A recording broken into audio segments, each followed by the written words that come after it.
Di sebuah sekolah di Prancis, saat pelajaran agama berlangsung, seorang guru merasa terganggu karena salah satu muridnya terus memandang ke arahnya. Namun, tahukah kalian apa yang akan terjadi ketika mereka bertemu di luar kelas? Sebelum kejadian di kelas, guru bernama Ekaterina memiliki rutinitas pagi yang biasa. Dia biasanya jogging di Bukit Ares, yang tidak jauh dari rumahnya. Sambil berlari, Ekaterina juga memeriksa sekeliling untuk memastikan rokok yang dia sembunyikan masih ada.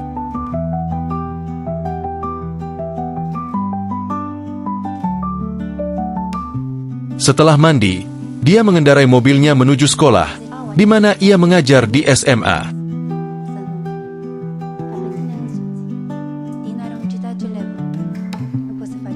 Setiap malam, sebelum tidur, Ekaterina selalu menyuntikkan insulin kepada suaminya, Dragos, yang menderita diabetes.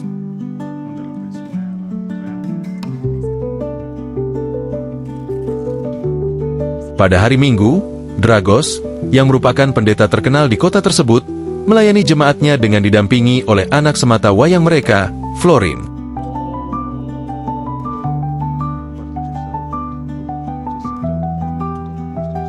Keesokan harinya, saat Ekaterina sedang mengajar, seorang murid pindahan bernama Lului terlibat perdebatan dengannya.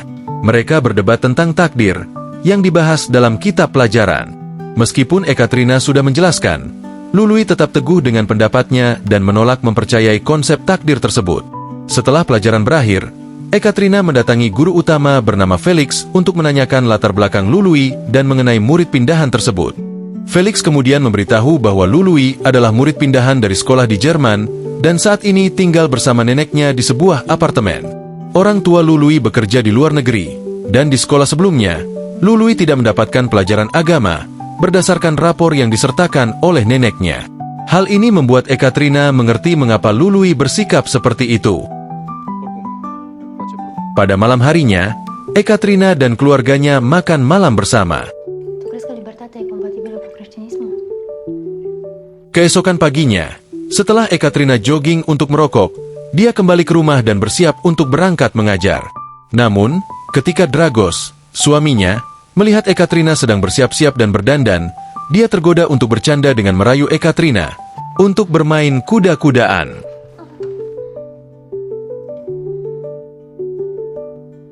Di sekolah, setelah mengajar, Ekaterina sedang beristirahat ketika Felix datang meminta bantuannya untuk mengawasi ujian di kelas. Felix memiliki urusan lain yang mendesak.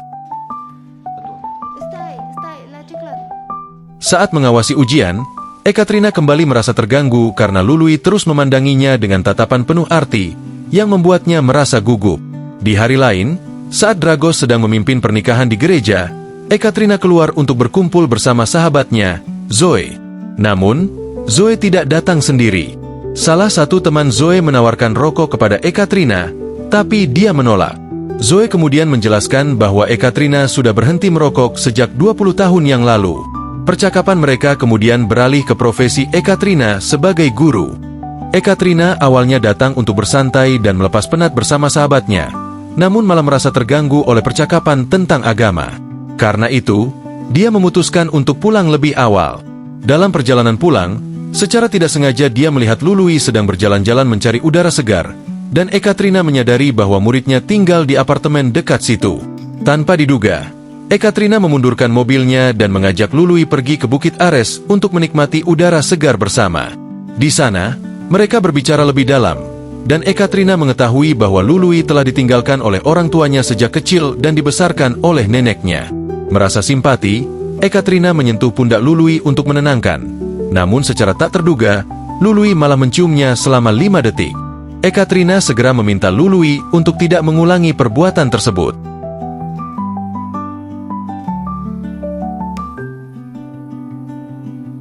Setibanya di rumah, Ekaterina merasa canggung dan melamun sambil menggosok giginya, memikirkan apa yang baru saja terjadi antara dirinya dan Lului. Keesokan paginya, setelah selesai jogging, Ekaterina terkejut mendapati Lului ada di rumahnya. Ternyata, Florin, anaknya, sedang mengerjakan tugas kelompok bersama Lului. Meski terkejut, Ekaterina berusaha bersikap biasa dan berpura-pura tidak akrab dengan Lului di depan keluarganya.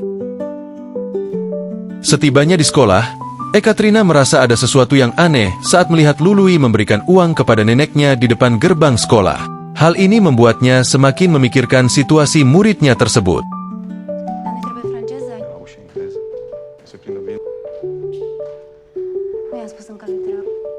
Pada hari Minggu, ketika suaminya, Dragos, berada di gereja, Florin dan Lului sedang mengerjakan tugas kimia di kamar. Ketika Ekaterina tiba dengan belanjaan, mereka keluar untuk membantunya. Saat Ekaterina sedang menyusun belanjaan di dapur, Lului datang untuk mengambil minum. Namun tanpa diduga, dia dengan berani mencium Ekaterina dari belakang. Ekaterina terkejut dan secara refleks mendorongnya.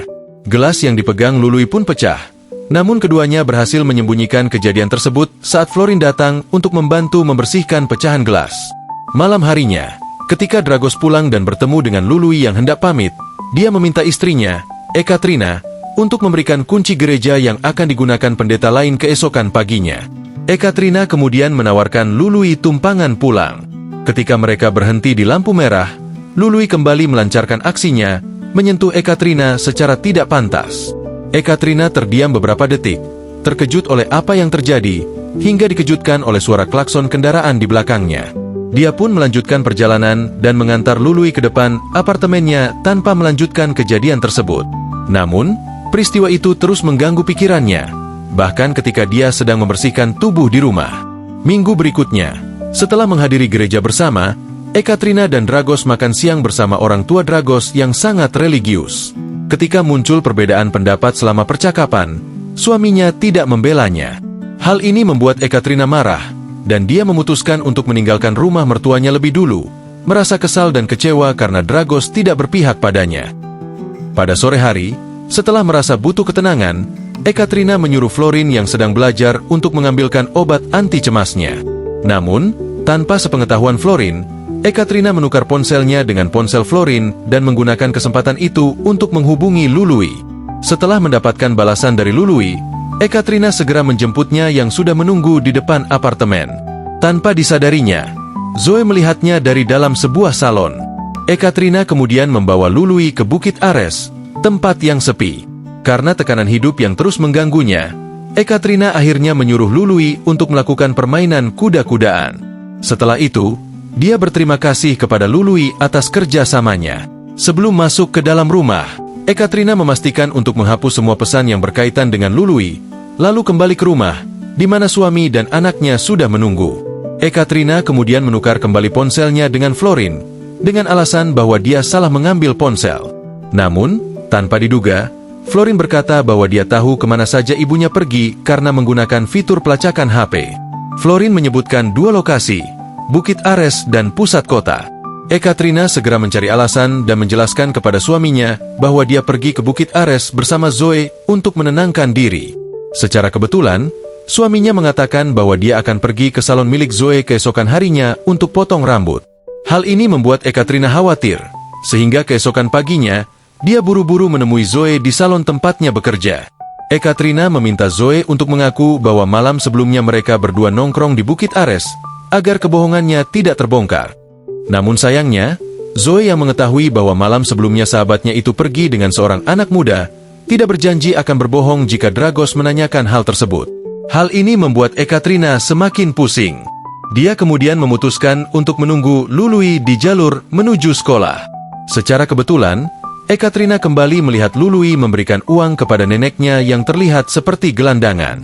Ekaterina menghampiri Lului dan menyampaikan agar dia melupakan permainan kuda-kudaan yang terjadi kemarin, dengan alasan bahwa Florin mengetahui keberadaannya semalam. Mendengar itu, Lului menolak untuk tidak bertemu lagi dengan Ekaterina dan malah berjanji akan mengurus Florin setelah pulang sekolah. Hal ini membuat Ekaterina semakin khawatir.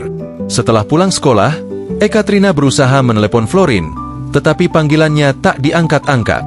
Akhirnya, dia ketiduran hingga Dragos pulang dan menanyakan keberadaan Florin. Merasa ada yang tidak beres, Ekaterina meminta izin untuk berkeliling mencari Florin. Ekaterina kemudian pergi ke apartemen Lului, dan dari luar, dia melihat salah satu kamar sedang mengadakan pesta. Merasa bahwa kamar tersebut mungkin milik Lului, dia memutuskan untuk memeriksanya. Ternyata benar, di dalam kamar tersebut banyak anak muda sedang berpesta. Setelah bertemu dengan Lului, Ekaterina mengetahui bahwa Florin memang ada di pesta itu dan sedang mabuk, disuruh membeli minuman. Ekaterina segera mencari Florin dan berhasil menemukannya. Namun, Florin yang takut dimarahi ibunya, berusaha lari. Ekaterina tidak memarahinya, malah menenangkannya dan membawanya masuk ke dalam mobil. Setelah memastikan Florin aman, Ekaterina mendekati Lului dan memperingatkannya dengan tegas agar tidak menemui dia ataupun Florin lagi.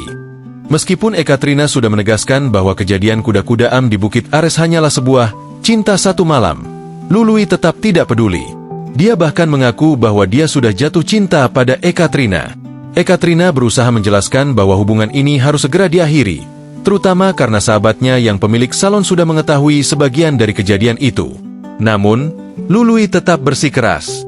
Dalam upaya terakhir untuk membuat Lului mundur, Ekaterina dengan sengaja berkata bahwa mungkin orang tua Lului benar ketika meninggalkannya, yang langsung membuat Lului terdiam dan sakit hati. Dalam perjalanan pulang, Ekaterina berhenti dan mencoba mempengaruhi Florin yang masih mabuk. Dia berusaha mengubah ingatan Florin, meyakinkannya bahwa pesta tadi malam tidak terjadi di apartemen Lului, melainkan di Bukit Ares, dengan harapan Florin tidak akan mengingat keterlibatan Lului. Keesokan harinya, setelah berdoa dan memulai kelas, Lului yang kini merasa cintanya pada Ekaterina berubah menjadi kebencian, mengirimkan foto dirinya sedang memegang pakaian dalam Ekaterina. Foto itu dikirim ketika pelajaran sedang berlangsung. Karena tidak mendapat tanggapan dari Ekaterina, Lului mengancam akan menunjukkan foto tersebut kepada murid lain. Ekaterina, yang panik, segera merespons dengan membanting ponsel Lului dan berlari keluar dari kelas. Dengan ketakutan dan merasa terancam, Ekaterina langsung mencari bantuan dari Felix, yang sedang mengajar di ruangan lain. Dia menjelaskan kepada Felix bahwa Lului telah membuat kekacauan di kelas dengan tindakan yang tidak pantas. Setelah menceritakan masalahnya kepada Felix tanpa mengungkap bahwa dia dan Lului sebenarnya memiliki hubungan yang tidak pantas, Felix menyarankan Ekaterina untuk pulang dan menenangkan diri. Setelah itu, Lului menuntut Ekaterina untuk datang ke apartemennya malam itu juga, dengan ancaman bahwa foto-fotonya akan disebarkan ke grup Facebook sekolah jika dia tidak menuruti perintahnya. Ekaterina menjadi semakin tertekan. Saat makan malam, sebelum waktu yang ditentukan untuk bertemu Lului, Ekaterina berpura-pura tidak mendengar panggilan dari Zoe. Namun, Dragos mendesaknya untuk menelepon balik, karena dia berpikir mungkin Zoe memerlukan bantuan. Terpaksa, Ekaterina berpura-pura mengobrol dengan Zoe, mengatakan bahwa sahabatnya itu sedang sakit dan butuh ditemani. Dengan alasan ini, Ekaterina meminta izin untuk pergi menemui Zoe, meskipun tujuan sebenarnya adalah untuk bertemu Lului di apartemennya. Seperti yang kita duga, Ekaterina pergi ke apartemen Lului tanpa diketahui oleh siapapun. Di sana, Lului telah menyiapkan suasana kamar yang romantis dengan berbagai hidangan. Namun, Ekaterina datang dengan niat untuk mengakhiri hubungan yang salah tersebut. Ketika dia menjelaskan hal ini, Lului marah dan berusaha memaksakan dirinya pada Ekaterina. Beruntung, Ekaterina berhasil melawan dengan memukul Lului menggunakan botol, lalu segera kabur meninggalkan apartemen. Setibanya di rumah, Ekaterina melanjutkan rutinitas malamnya, menyuntikkan insulin kepada Dragos sebelum tidur. Namun, di tengah malam, mereka berdua terbangun oleh suara yang mencurigakan. Saat memeriksa, mereka menemukan pintu gerbang rumah sudah terbuka, tetapi tidak jelas siapa yang masuk. Keesokan paginya saat sarapan, Florin tampak tidak nyaman dan menolak disentuh kepalanya oleh Ekaterina. Seperti biasa, Ekaterina memberikan insulin cadangan kepada Dragos sebelum dia pergi. Namun, ketika Ekaterina tiba di sekolah, suasana terasa berbeda. Semua murid menatapnya dan membicarakannya. Tidak lama kemudian, Felix memanggil Ekaterina untuk menemui kepala sekolah di kantornya, menambah tekanan yang dirasakannya. Ekaterina dipanggil oleh kepala sekolah dan diperlihatkan foto celana dalamnya yang telah disebarkan oleh Lului di grup Facebook sekolah. Dalam upaya untuk membela diri, Ekaterina beralibi bahwa Lului mungkin mengambil celana dalamnya saat mengerjakan tugas bersama Florin di rumahnya. Dia kemudian menambahkan bahwa Lului sebenarnya tidak tinggal bersama neneknya, tetapi bersama seorang wanita gelandangan yang disewa untuk berpura-pura menjadi neneknya. Mendengar informasi tersebut, kepala sekolah terkejut. Sementara Felix menyarankan agar Ekaterina diberikan cuti untuk meredam isu yang berkembang dan menyelidiki apakah Lului benar-benar tinggal dengan neneknya. Baik kepala sekolah maupun Ekaterina setuju dengan saran Felix. sehingga Ekaterina pun mengambil cuti dan pergi ke tempat Zoe untuk berbagi cerita. Namun, setibanya di sana, Ekaterina mendapati Zoe terluka parah dan sedang dibawa oleh tim medis menggunakan ambulans. Situasi tersebut membuatnya merasa panik, dan akhirnya dia memutuskan untuk pulang ke rumah. Setibanya di rumah, suaminya Dragos dan beberapa petugas segera mengajaknya pergi ke Bukit Ares. Mereka memberitahu bahwa Lului ingin berbicara dengan Dragos dan juga Ekaterina. Sebelum mengakhiri hidupnya di Bukit Ares, Ekaterina, bukannya mengabaikan keinginan Lului yang keras kepala, justru memutuskan untuk mendengarkannya. Setelah menjauhkan semua petugas, Lului meminta Dragos untuk mendekat. Dia kemudian mengungkapkan bahwa wanita yang dimaksud dalam pengakuan dosanya adalah Ekaterina, yang tak lain adalah istrinya sendiri. Ekaterina merasa menyesal atas semua perbuatannya di hadapan suaminya. Namun, saat dia meminta maaf, Dragos mengabaikannya, dan tiba-tiba penyakitnya kambuh, membuatnya terjatuh ke tanah. Ekaterina segera mengambil insulin cadangan dari tas suaminya. Di sisi lain, Lului tersenyum melihat kehancuran keluarga Ekaterina dan memutuskan untuk terjun ke bawah dalam upaya mengakhiri hidupnya. Namun, tanpa diduga, suntikan yang diambil Ekaterina bukan berisi cairan insulin. Hal ini membuat Dragos semakin kejang. Ternyata, di malam sebelumnya, Lului lah yang masuk rumah dan mengganti insulin cadangan Dragos. Dengan bantuan petugas medis yang hadir di tempat kejadian, Dragos segera ditangani. Beberapa bulan kemudian, keadaan keluarga Ekaterina tidak lagi seharmonis sebelumnya. Akibat tindakan Ekaterina, Dragos bahkan enggan tidur sekamar dengannya. Terima kasih sudah menyaksikan, dan jika Anda suka, jangan lupa untuk like dan subscribe. Sampai jumpa di alur cerita film berikutnya.